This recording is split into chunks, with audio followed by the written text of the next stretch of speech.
Hello and welcome back to another Monster High video. I'm Carly and today we are taking a look at Skelita Calaveras. So I don't really know what to make of the packaging for this doll, as you saw earlier in the opening shot. As you can tell, she's in an economy line box, but she doesn't have any like artwork for a specific collection. She looks like she would be a basic if she had like a pet and a diary or something, but I don't know. It doesn't really matter anyway because she's a really spooktacular doll. So let's go ahead and get right on into it.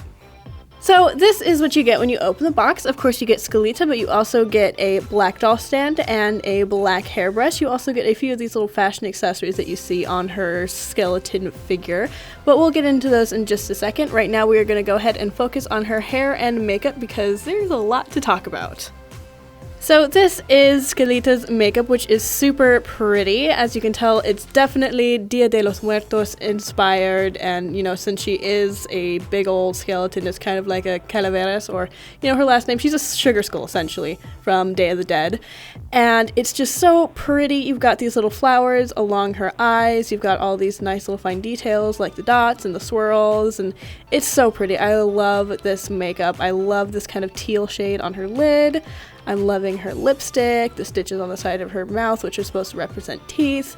She's just really, really pretty, and she has a lot of hair despite being, you know, a skeleton. They don't really grow that much body hair, as you may know. So she has a shock of this beautiful teal blue on one side of her head and then this lovely pink on the other, but the rest of her hair is black. It's really thick, it's pretty straight, and it hits about where her waist would be if she was not a skeleton. Let's go ahead and take a look at her fashion accessories. The only one that's on her body, which was packed with her, is this interesting like waist cincher belt. It is white and it looks like there is a pelvis with a spinal column on it.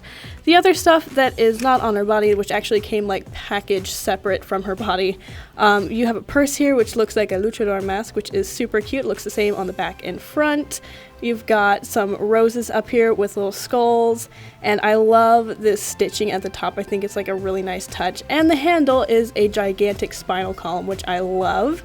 And there looks like there's like some mean, like crunchy teeth here at the bottom, which is kind of fun. She also comes with this little flower crown. You have a nice teal one in the center with two kind of like pinky coral roses on the side. There's some drippage here. Of course, there's some skulls in the center. And there is another spinal column. Unfortunately, this does not like staying on her head as much as I would like it. Like if you're going to display her, it's totally cool. It'll stick there. But if you want to like play with her or anything, it'll come right off. She also comes with a pair of sunglasses, which are definitely luchador inspired. You can tell there it has like the stitching around there like there would be on the mask. They're just a nice kind of icy blue clear plastic. They're really, really cute. As for Skelita's fashion choices, they are really cute remixes of traditional garb.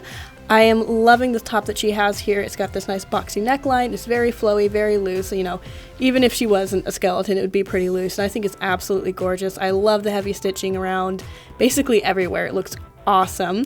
You've also got some little roses in here, and you also have some skeletons with luchador masks and some spinal columns. And it's just a fun little shirt, and it does have a bit of Velcro at the back. As for her skirt, oh my god, I'm in love. I'm just loving these layered weaves here. You even got some like drippage details. I think it's so, so pretty. And then her shoes are another luchador inspired fashion. You've got the masks right there on the feet. And there's even like her little peep toe part is where the mouth would be. They are just really cute high-heeled wedges, and I think they're adorable. Before wrapping up, let's take a quick second to look at Skelita's freaky flaws. As you guys can probably tell, she is a skeleton, so her entire body mold is incredibly skeletal. Even her head, she doesn't have ears or anything.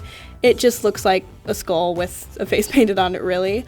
So you've got a pretty anatomically correct skeleton here, except for the underside, which is a little bit more fused.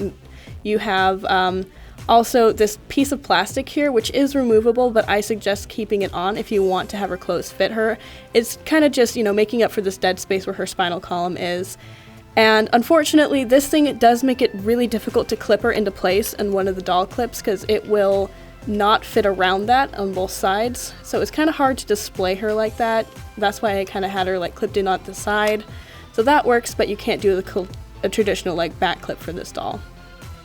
Alright, and that's a wrap. Thank you so much for watching, and if you like my video on Skelita Calaveras, make sure to let me know down in the comments below with a like or even by subscribing.